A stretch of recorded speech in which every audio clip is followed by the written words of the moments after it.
শোনো শোনো শোনো, গ্রামবাসীগণ মন দিয়ে শোনো। মহারাজ ঘোষণা করেছেন, যে কেউ নিজের বুদ্ধির খেলা দেখিয়ে মহারাজের ৩টি প্রশ্নের উত্তর দিতে পারবে, তাকে মহারাজ দেবেন অঢেল ধন। এত ধন যে সারা জীবন আর পরিশ্রম করতে হবে না। আরে বাহ, দারুণ প্রতিযোগিতা রেখেছেন মহারাজ। বুদ্ধি দিয়ে যদি এত ধন পাওয়া যায়, তাহলে কাজ করার দরকারই বাকি। হ্যাঁ হ্যাঁ, ঠিকই বলছো। তাহলে আর দেরি কেন, চলো রাজপ্রাসাদে যাই। এই কথাগুলো গ্রামের এক মেয়ে কামিনী শুনে ফেলে। এই তো খুব ভালো সুযোগ, আমাকেও রাজপ্রাসাদে যেতে হবে। আমি যদি বুদ্ধি দিয়ে এই পরীক্ষা জিতে যাই, তাহলে আমাদের জীবনটাই বদলে যাবে।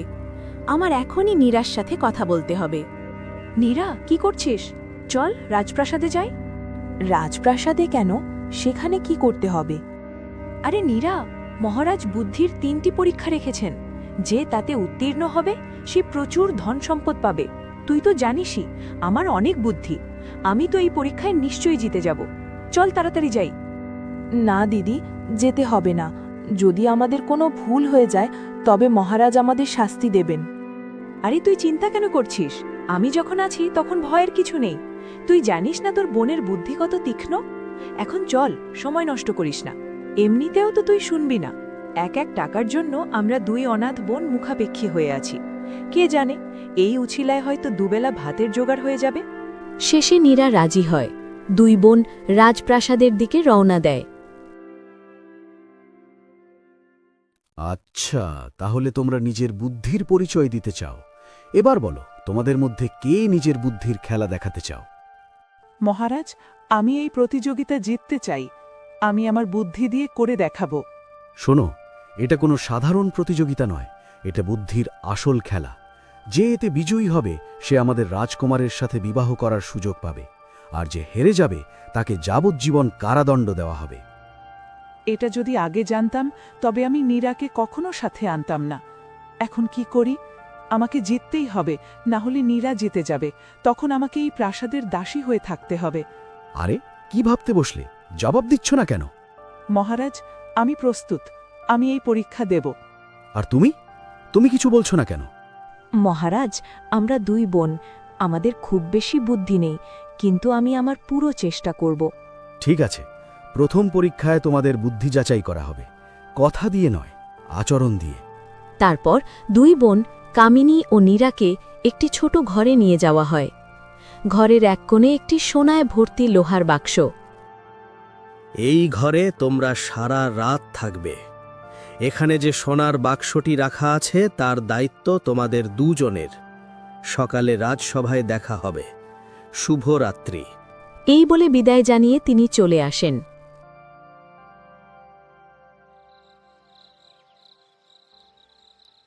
নীরব ঘর, মাঝে শুধু সোনার ঝিলিক।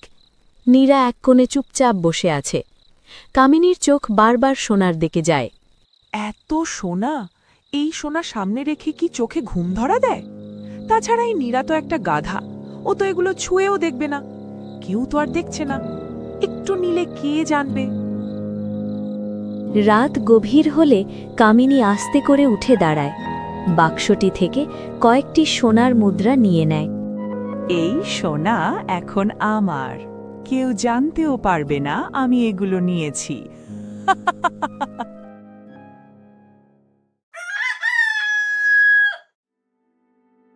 সকাল সকাল রাজসভা বসে। সোনার বাক্সটি আনা হয়েছে। সোনা কিছু কম। ওজন করে দেখা গেছে কিছু সোনা এখানে নেই। তোমাদের মধ্যে কে নিয়েছ? মহারাজ, আমি নই। সারা রাত নীরা জেগেছিল, নিশ্চয়ই ওই নিয়েছে। মহারাজ, আমি কিছু নেইনি, বিশ্বাস করুন। রাজা গভীরভাবে তাকান, কিন্তু কিছু বলেন না। এই বিষয়ে পরে কথা বলা হবে। পরবর্তী পরীক্ষার জন্য প্রস্তুত হয়ে থাকো। কামিনী মনে মনে হাসে আর ভাবে যে এই পরীক্ষায় তো ওই জিতবে। এইদিকে রাজাও মনে মনে খুশি, তার পরিকল্পনা মাফিক সবকিছু হচ্ছে ভেবে। অতীতে দেখা যায়, রাতের আগেই রাজা এক বিশ্বস্ত প্রহরীকে ডেকে বলছেন, ওই ঘরে গোপনে নজর রাখবে, কেউ যেন কিচ্ছু বুঝতে না পারে। তুমি চুপচাপ সবকিছু দেখবে কিন্তু কাউকে কিছু বলবে না। যথা আজ্ঞা মহারাজ। প্রহরী দূরে দাঁড়িয়ে রাজাকে নীরবে ইশারা করে। রাজা বুঝে যান সত্য তার জানা আছে।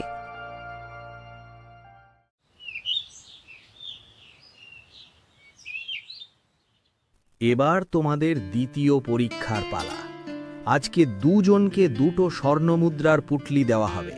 আমি দেখতে চাই যে তোমরা দুজনে এই মুদ্রা দিয়ে কি কাজ করো এবং কতটা মহৎ কাজ করো। সেনাপতি, যাও এবং দুটি পুটলিতে স্বর্ণমুদ্রা নিয়ে এসো এবং এদের দুজনকে একটি করে পুটলি দিয়ে দাও। সেনাপতি কিছুক্ষণের মধ্যে দুটি পুটলি নিয়ে এসে দুজনকে একটি করে দিয়ে দেন। তারপর দুজনে ধন নিয়ে দরবার থেকে বেরোয় এবং বাড়ি চলে যায়। দেখ নীরা, আমি তো বলছি তুই কিছুই করতে পারবি না। এই প্রতিযোগিতাতে তুই হেরে যাবি। তাই আগেই বলে দিচ্ছি, তুই এখনই হার মেনে নে। আমি হার মানব না। আমার কাছে সত্য আর সততা আছে। আমি সেগুলো দিয়েই এই প্রতিযোগিতা জেতার চেষ্টা করব। এরপর দুই বোন ঘুমিয়ে পড়ে এবং মাঝরাতে কামিনী উঠে চুপি চুপি নীরার সব ধন চুরি করে নেয়। এখন তো আমার কাছে অনেক ধন হয়ে গেল। আমি এই সব ধন রেখে দেব আর গ্রামবাসীদের মাঝে নকল মুদ্রা বিলিয়ে দেব। হ্যাঁ, এটাই ঠিক হবে। তারা কি করে বুঝবে ওগুলো যে নকল মুদ্রা হবে? এগুলো এখন আমার।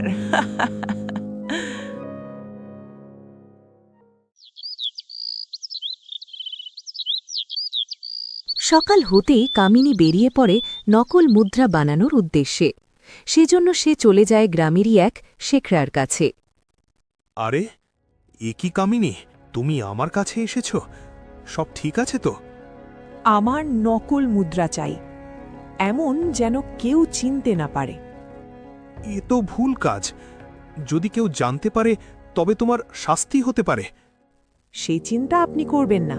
শুধু নকল মুদ্রা বানিয়ে দিন, যাতে আমি অনেক মানুষের মধ্যে বিলিয়ে দিতে পারি আর মহারাজ আমার দয়ালু স্বভাব দেখতে পান। আপনার কোনো শাস্তি হবে না, আমি কথা দিচ্ছি। আচ্ছা আচ্ছা, ঠিক আছে। আমি যদি বেশি পারিশ্রমিক পাই তবে আমি এমনটা করে দেব। এই নিন, আমি আপনাকে এতগুলো পারিশ্রমিক দিচ্ছি। শেখরা নিজের পারিশ্রমিক নিয়ে নকল মুদ্রার বড় পুটলি দেয় কামিনীকে। অন্যদিকে নীরা। এখন তাড়াতাড়ি পুটলি নিয়ে সব গরিবদের সাহায্য করে দেব, যাতে সবার ভালো হয়। নীরা পুটলি খোঁজে, কিন্তু পুটলি সেখানে পায় না। এ কি, আমি তো এখানেই পুটলি রেখেছিলাম, এখন তো এখানে নেই। মনে হয় আমার পুটলি চুরি হয়ে গেছে। হে খোদা, এখন আমি কি করি? যদি আমি গ্রামবাসীদের সাহায্য করতে না পারি তবে হয়তো আমি প্রতিযোগিতায় হেরে যাব। না, আমাকে যে কোনোভাবে গ্রামবাসীদের সাহায্য করতেই হবে। নীরা গ্রামের এক ধনী কৃষক সুমেশবাবুর কাছে যায়। মহাজন, আমাকে কোনো কাজ দিন, যাতে আমি টাকা রোজগার করে কোনো গরিবের ভালো করতে পারি। আরে, তুমি কি করতে পারো? তোমার বোন দেখো কত চতুর, আর তুমি কাজ খুঁজছ। আমি পরিশ্রমে বিশ্বাস করি মহাজন, আপনি আমাকে কোনো কাজ দিন। আচ্ছা ঠিক আছে, আমাদের খেতে কিছু কাজ আছে, ওগুলো করে দাও, তারপর আমি তোমাকে কিছু টাকা দেব। ঠিক আছে, আমি করতে রাজি। অন্যদিকে কামিনী পুরো গ্রামে নকল মুদ্রা বিলিয়ে দেয়। সত্যি কামিনীমা, তুমি খুব মহান। তোমার মন খুব পরিষ্কার। এর থেকে বড় মন এই পুরো গ্রামে আর কারণ নেই। কামিনী, তুমি রানী হওয়ার যোগ্য। এরা সবাই কত বোকা! মানুষ নকল মুদ্রাও চিনতে পারল না। এখন তো মানুষ দুদিন পর্যন্ত চিনতে পারবে না যে আমি যা দিয়েছি তার নকল মুদ্রা। তারপর রাজকুমারের সাথে ধুমধাম করে আমার বিয়ে হয়ে যাবে।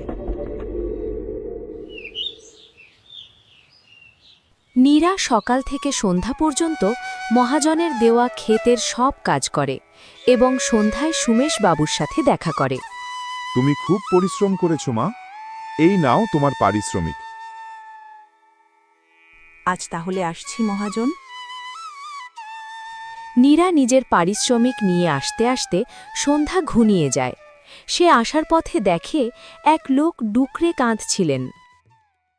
কি হয়েছে চাচা? আপনি কান্না করছেন কেন? আমার ছেলের শরীর খুব খারাপ। যদি ওকে চিকিৎসার জন্য কবিরাজের কাছে না নিয়ে যাওয়া হয় তবে ও মারা যেতে পারে, কিন্তু আমার কাছে টাকা নেই। আমি বৃদ্ধ আর অসহায়।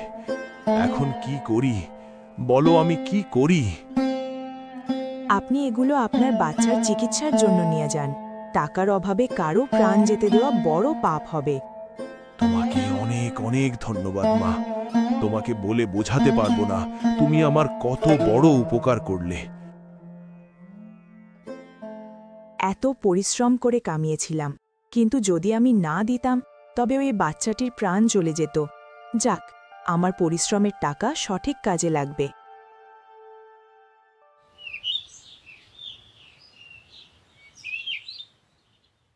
দ্বিতীয় পরীক্ষার পর রাজসভা আবার বসে। গতদিন তোমাদের যে সোনার মুদ্রার পুটলি দেওয়া হয়েছিল, সেই পুটলির মুদ্রা দিয়ে তোমরা কি করেছ, আজ তার হিসাব চাই। মহারাজ, আমি সেই মুদ্রা নিয়ে গিয়ে গ্রামের সব গরিব দুঃখীদের মধ্যে বিলিয়ে দিয়েছি। যাদের একবেলার খাবার জোটানোও কঠিন ছিল, আমি তাদের সবাইকে সেই মুদ্রা দিয়ে দিয়েছি। মহারাজ, আমার মুদ্রা তো চুরি হয়ে গিয়েছিল, তাই আমি এক মহাজনের বাড়িতে গিয়ে সারা দিন কাজ করেছিলাম এবং যেটুকু টাকা জোগাড় করেছিলাম তা এক বৃদ্ধ ব্যক্তিকে দিয়ে দিলাম, কারণ তার ছেলে অসুস্থ ছিল। যদি আমি টাকা না দিতাম তবে হয়তো তার বাচ্চাটি মারা যেত। তাই আমি পরিশ্রম করে যে টাকা কামিয়েছি তা এক গরিবকে দান করে দিয়েছি। ও মিথ্যে বলছে মহারাজ। আমার মনে হয় না নীরা এমনটা করেছে। ও নিশ্চয় সব ধন চুরি করে রেখে দিয়েছে।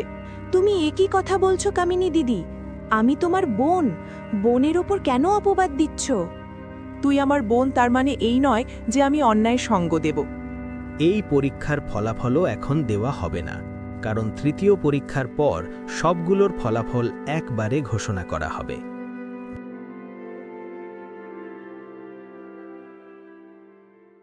এখন তোমাদের শেষ পরীক্ষা হবে। তোমাদের একটি শরবত খেতে হবে।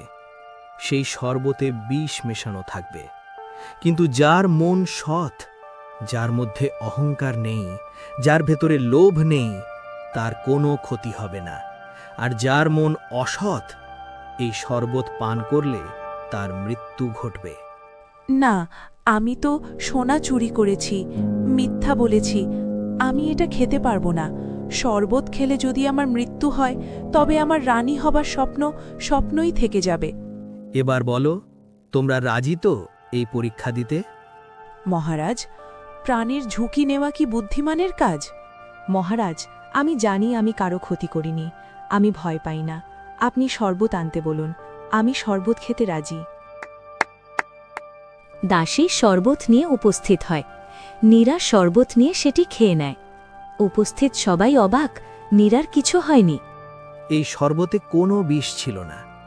এটা ছিল মানুষের ভয় আর সততার পরীক্ষা।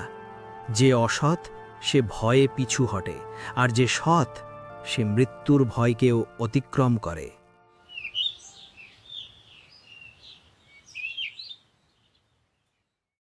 এখন প্রথম ও দ্বিতীয় পরীক্ষার অসম্পূর্ণ কথাগুলো সম্পূর্ণ করার সময় এসেছে। তিনি সেই প্রহরীটিকে ডাকেন যাকে সে প্রথম পরীক্ষার দিন দুই বোনের ওপর নজর রাখতে বলেছিলেন। এখন বলো, সেদিন রাতে কি ঘটেছিল? প্রহরীটি সব বলতে শুরু করে যে সেই দিন রাতে কি হয়েছিল। মহারাজ, আপনার আদেশ অনুযায়ী ওই রাতে আমি গোপনে ঘরটির উপর নজর রেখেছিলাম। আমি স্পষ্ট দেখেছি নীরা একটিও সোনার মুদ্রা স্পর্শ করেনি। চুরি করেছে তার বড় বোন কামিনী। মিথ্যা, এই প্রহরী মিথ্যা বলছে। ওকে কেউ কিনে নিয়েছে। আমি এমন কিছু করিনি। যখন মুখ মিথ্যা বলে তখন প্রমাণ কথা বলে। সেনাপতি, যাও, কামিনীর ঘর এই মুহূর্তে তল্লাশি করো।